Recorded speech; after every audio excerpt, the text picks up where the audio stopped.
আসসালামু আলাইকুম প্রিয় শিক্ষার্থীবৃন্দ। আজকে আমরা শিখব কিভাবে ধাতুর গড় নির্ণয় করতে হয়। আমরা ধাতু নিয়ে আলোচনা করেছি, ধাতুর গড় নিয়ে প্রাথমিক আলোচনা করেছি। সেখানে আমরা জেনেছি যে ধাতুর গড় নির্ণয় করতে হলে আমাদের দুইটি বিষয় জানতে হবে। এক হচ্ছে ধাতুটিতে কয়টি অক্ষর রয়েছে এবং ধাতুটির প্রথম বর্ণে সংযুক্ত স্বরধ্বনিটি কি। তো প্রথমত আমরা ধাতু চিহ্নিত করব। প্রথম কাজ আমাদের। দ্বিতীয় কাজ হচ্ছে ধাতুটিতে অক্ষর কয়টি রয়েছে, অক্ষর চিহ্নিত করব। তৃতীয় কাজ হচ্ছে যে ওই ধাতুর প্রথম বর্ণে সংযুক্ত স্বরধ্বনি বা স্বরবর্ণটি কি। এই তিনটি বৈশিষ্ট্য মনে রেখে আমরা সহজেই ধাতুর গড় নির্ণয় করতে পারবো। এখন আমরা জানি যে 20টি ধাতুর গণ আমাদের বইয়ে রয়েছে। এই 20টি গণ যদি একটু মনে রাখতে পারো তাহলে অনেক ভালো গণ নির্ণয় করতে আমাদের সহায়ক হবে। যে 20টি গণ ছিল অনেক সহজ, একটু চেষ্টা করলে মনে রাখা যাবে। তারপরে আমি একটু ভাগ করে দিয়েছি যেন এই ভাগ ভাগ করে মনে রাখার চেষ্টা করলে তোমরা সহজেই এটা আয়ত্ত করতে পারবে। যেমন প্রথম চারটিকে আমরা একসাথে পড়ে নিলাম যে হ খা দি সু, চারটি গণ। পরের পাঁচটি কর কহ কাট গা লিখ। এরপরে আবার দুইটি মিল আছে উঠলা ফা। পরের পাঁচটি নাহা ফেরা ঘোরা দোয়া দৌড়া, চটকা বেগড়া ওল্টা ছোবড়া। একসাথে যদি তুমি বলতে চাও তাহলে বলতে পারো হ খা দি সু কর কহ কাট গা লিখ উঠলা ফা নাহা ফেরা ঘোরা দোয়া দৌড়া, চটকা বেগড়া ওল্টা ছোবড়া। এভাবেও তুমি মনে রাখতে পারো। অনেক সহজ একটা বিষয় মনে রাখার জন্য, কয়েকবার পড়লেই মনে থাকবে। তো এখন আমরা এই যে বৈশিষ্ট্য দেখি, তিনটি বৈশিষ্ট্য আমি এখানে লিখে রেখেছি। এই তিনটি বৈশিষ্ট্যের মাধ্যমে কিভাবে আমরা এটা মনে না রেখেও আমরা ধাতুর গড় নির্ণয় করতে পারি সেই বিষয়টি দেখব। যেমন প্রথম চারটি আমি লিখে নিলাম হ খা দি, আরেকটি হচ্ছে সু। দেখো এই চারটি গণের মধ্যে থেকে এমন প্রশ্ন হবে যে শব্দ দেয়া থাকবে, বলা হবে যে এই শব্দটি কোন গণের অন্তর্ভুক্ত। শব্দ দেয়া থাকবে, বলা হবে যে এই শব্দটি কোন গণের অন্তর্ভুক্ত। যেমন ধাওয়া, যাওয়া দুইটি শব্দ বা ক্রিয়াপদ। এখন বলা হয়েছে যে এই ধাওয়া আর যাওয়া ক্রিয়াপদটি কোন গণের অন্তর্ভুক্ত। পরীক্ষা এমন প্রশ্ন থেকে থাকে। তাহলে আমরা দেখব যে ধাওয়া আর যাওয়া গণ নির্ণয় করতে হলে আমাদের ওই সূত্র, তিনটি বৈশিষ্ট্য আমাদের আলাদা করে এই চারটির সাথে মিলিয়ে দেখতে হবে যে কোনটির বৈশিষ্ট্যের সাথে মিল রয়েছে। তাহলে এখানে আমরা ধাওয়া, প্রথম শর্ত হলো ধাতুটিকে আমরা আলাদা করব। ধাতুটিকে আলাদা করব এই ক্রিয়াপদ থেকে। তাহলে ধা হচ্ছে ধাতু এখানে, আর থাকে ক্রিয়াপদ হচ্ছে ক্রিয়া বিভক্তি হচ্ছে ওয়া। তা এখন এই আমাদের পরবর্তী কাজ হলো এই ধাতুটির মধ্যে, এই যে ধাতুটি আমরা পেয়েছি এই ধাতুটির মধ্যে কয়টি অক্ষর রয়েছে। তাহলে দেখি এই ধাতুটির মধ্যে দ্বিতীয় বৈশিষ্ট্য আমরা দেখি কি আছে। একটি অক্ষর আছে, একটি অক্ষর। এখন দেখি এই অক্ষরের মধ্যে কি কি স্বরবর্ণ যুক্ত আছে। ধয়ের সাথে একটা আ যুক্ত আছে। আমরা এই শব্দগুলোর বৈশিষ্ট্য পেয়ে গেলাম। যাওয়াটা বিশ্লেষণ করলে ঠিক একই রকম, যা থেকে জ যোগ আ, একই রকম বৈশিষ্ট্য। সুতরাং একটা শব্দই আমরা বিশ্লেষণ করলাম। এখন এই বৈশিষ্ট্যের সাথে এই কোন গণের বা এই চারটির মধ্যে কোনটির মিল পাওয়া যায়। আমরা দেখলাম যে হ প্রথম চিন্তা করলাম, হ কে বিশ্লেষণ করলে একটি অক্ষর মিলে গেল। কিন্তু পরবর্তী অংশ আমরা দেখি যে হয়ের সাথে কি যুক্ত আছে, হ যোগ অ। তাহলে কিন্তু এই বৈশিষ্ট্যের সাথে এই বৈশিষ্ট্য কি হলো না, সামঞ্জস্যপূর্ণ হলো না, মিলে যায়নি। সুতরাং এই শব্দ দুইটি ধাওয়া আর যাওয়া হ আদিগণের অন্তর্ভুক্ত নয়। যখন মিলে যাবে, যেটির সাথে মিলে যাবে সে আদিগণের অন্তর্ভুক্ত। তাহলে পরের গণটি আমরা বিশ্লেষণ করি। যেমন খয়াকারে খা, এখানে কয়টি অক্ষর, একটি অক্ষর। এখন এই ধাতুটির আমরা বিশ্লেষণ করব। খ আকারে খা সমান সমান বা ইকুয়াল খ যোগ আ। এখন আমি দেখব যে আমার এই যে বিশ্লেষণ করেছি আগে এটার সাথে মিল আছে কিনা। এখন দেখলাম যে এই শব্দগুলোর সাথে এই ক্ষয়াকারে খা ধাতুর গণের পরিপূর্ণভাবে মিল রয়েছে। সুতরাং আমরা তখন নির্ধারণ করব যে ধাওয়া আর যাওয়া এই শব্দ দুটি খা আদিগণের অন্তর্ভুক্ত। তেমনি দ্বি যদি আমরা দেখি, দেখো রস্যইকার আছে, প্রথম বর্ণে সংযুক্ত স্বরধ্বনিটি বা স্বরবর্ণ আছে রস্যইকার, কিন্তু রস্যইকার তো আমরা এখানে প্রথম বর্ণে এই যে প্রথম ধ্বনি বা বর্ণের মধ্যে কিন্তু রস্যইকার নেই, সুতরাং দ্বিও হবে না। সু একটি অক্ষর আছে ধরে নিলাম, এখানেও ধা একটি অক্ষর, কিন্তু এখানে দ্বিতীয় বৈশিষ্ট্য দেখি আমরা যে দ্বিতীয় বৈশিষ্ট্য কিন্তু রস্যকার আছে আর এখানে আছে আকার, সুতরাং বৈশিষ্ট্যের সাথে মিল নেই, অতএব সুও হবে না। তাহলে সঠিক উত্তর হবে হচ্ছে খা ধাতু আদিগণের অন্তর্ভুক্ত। প্রথম 4টি আদিগণ আমরা দেখলাম, এখন পরবর্তী 5টি আমরা দেখি। কর, কফ, কাঠ, গা, আরেকটি হচ্ছে লিক। পরের দুইটি আবার পরে আমরা দেখব, উট আর হচ্ছে লাফা। এখন এই 5টি থেকে আবার একটা উদাহরণের মাধ্যমে আমরা বোর্ডের প্রশ্নের আলোকে দেখি যে কিভাবে গণ নির্ণয় করা যায় বা করতে পারি। যেমন আর একটি শব্দ আমরা লিখি চাল, আর একটি শব্দ লিখি আখ। এখন বলা হয়েছে যে প্রশ্ন এরকম করা হবে যে চাল আখ এই শব্দ দুইটি কোন আদিগণের, এখান থেকে কোন আদিগণের অন্তর্ভুক্ত হয়েছে। তা এখন আমরা আবার সেই রকম বিশ্লেষণ করব। এখানে কয়টি অক্ষর আছে, চালকে আগে বিশ্লেষণ করব আমরা, চা যোগ ল, তাহলে এইটি আমাদের ধাতু। এখন এই ধাতু প্রথমটি পেয়ে গেলাম, দ্বিতীয়টি কয়টি অক্ষর রয়েছে, একটি অক্ষর। এখন এটির মধ্যে কয় স্বরধ্বনি, কি স্বরধ্বনি সংযুক্ত আছে, দেখলাম যে চ এর সাথে আ স্বরধ্বনি যুক্ত আছে। শব্দ বিশ্লেষণ করলাম আমরা, এখন এগুলোকে বিশ্লেষণ করব। কর, কর ধাতুর সাথে দেখলাম যে প্রথম একটি অক্ষর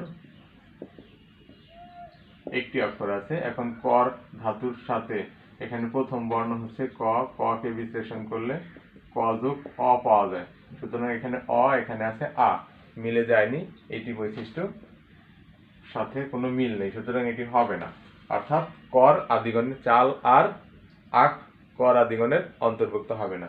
ক হ আদিগণের ঠিক একই রকম আমরা দেখি, প্রথম ক আছে, স্বরবর্ণ ব্যঞ্জন বর্ণটি এই বর্ণের সাথে একটি অধ্বনি যুক্ত আছে, সুতরাং এই অধ্বনির সাথে যদি আমরা কম্পেয়ার করি বা বৈশিষ্ট্যের মিল খুঁজি, তাহলে দেখবো যে এটার বৈশিষ্ট্যের সাথে কোনো মিল নাই। পরবর্তীতে আমরা দেখি যে কাঠ,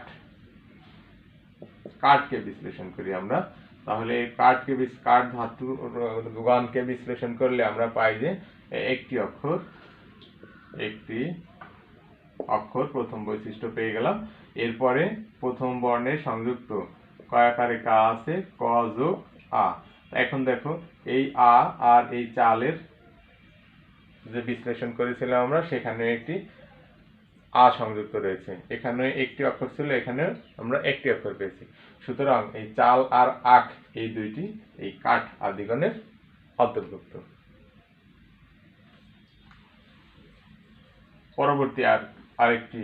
পরবর্তী দুইটি থেকে আরেকটি উদাহরণ আমরা দেখি, যেমন ডাকা, ডাকা, আরেকটি উদাহরণ হচ্ছে বাজা। এই দুইটিকে আমরা বিশ্লেষণ করব, বিশ্লেষণ করে এই সবগুলোর আলোকেই আমরা দেখব যে এটি কোন গণের অন্তর্ভুক্ত। তো প্রথমে এই দুইটি থেকে দেখি, যেমন ডাকা, ডাকা, এই ডাকাকে আমরা যদি ভেঙে লিখি ডা যোগ কা, তাহলে এটি আমাদের ধাতু। এখন ধাতুটিতে কয়টি অক্ষর আছে, একটি অক্ষর, দেখো। আর এখানে দ্বিতীয় বৈশিষ্ট্য কি আমরা দেখি যে এই বর্ণের সংযুক্ত স্বরধ্বনি আছে ড যোগ আ। এখন দেখবো যে কোনটার মধ্যে এই ড যোগ বা অথবা প্রথম বর্ণে স্বরে আ স্বরধ্বনি রয়েছে এবং একটি অক্ষর রয়েছে। তা আমরা লাফাকে বিশ্লেষণ করি। লাফাকে বিশ্লেষণ করে প্রথম আমরা পাই হচ্ছে লা যোগ ফা, তাহলে এটা আমাদের ধাতু পেয়ে গেলাম। এখন ধাতুকে কয়টি অক্ষর আছে?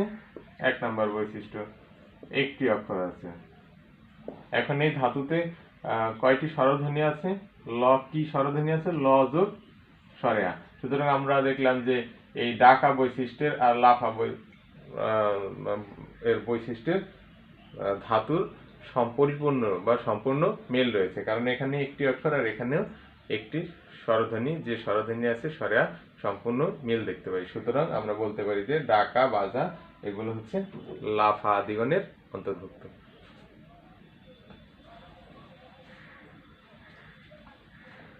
পরবর্তী আমরা দেখব নাহা ফিরা ঘোড়া ধোয়া দৌড়া, এই আদিগণের অন্তর্ভুক্ত উদাহরণগুলো একটু দেখি। নাহা ফিরা